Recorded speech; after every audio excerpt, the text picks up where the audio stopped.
O Concello de Ribadumia celebrou o pleno extraordinario demandado pola oposición para pedir explicacións polo estado do proxecto da peonalización da contorna do Colexio Julia Becerra Malvar.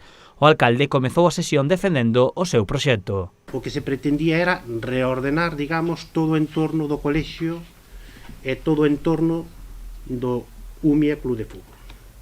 O obxectivo era aproveitar os espacios públicos, mellorar a seguridade vial do colexio e tamén mellorar a seguridade peonil nese entorno. O segundo punto da sesión tiña que ver coas subvencións que o Concello de Ribadumia solicitara á Deputación de Pontevedra.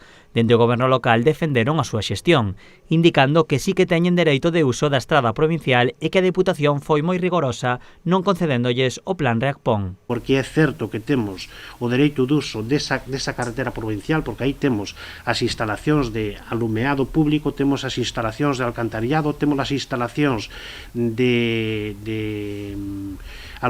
auga municipal e, polo tanto, eu creo que non conceder esa subvención hai que ser moi riguroso por parte da Diputación, co cal non estamos de acordo, co cal presentamos alegacións.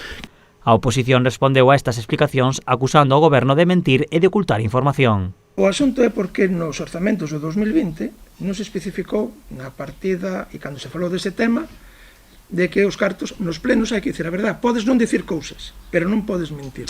Entonces, porque non se dixo que se estaba accedendo a eso, que non tiña ningún tipo de complicación decir que se quería facer un proxecto ali que aparte é diferente ao que habíamos falado.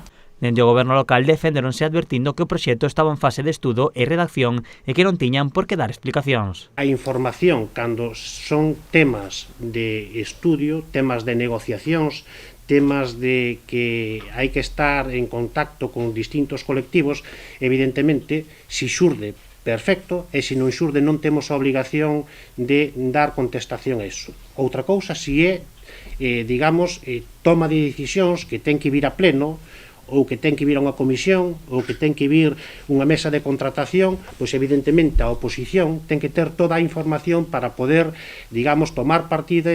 A tensión entre as diferentes partes e o cruce de acusacións alargaron o pleno por riba das 5:30. Finalmente, a oposición rematou pedindo máis comunicación ao Concello e lamentando que non se fixese máis para intentar recibir a subvención do Plan Reacpón. Dende o Concello mantívenose defendendo a súa xestión e a súa transparencia.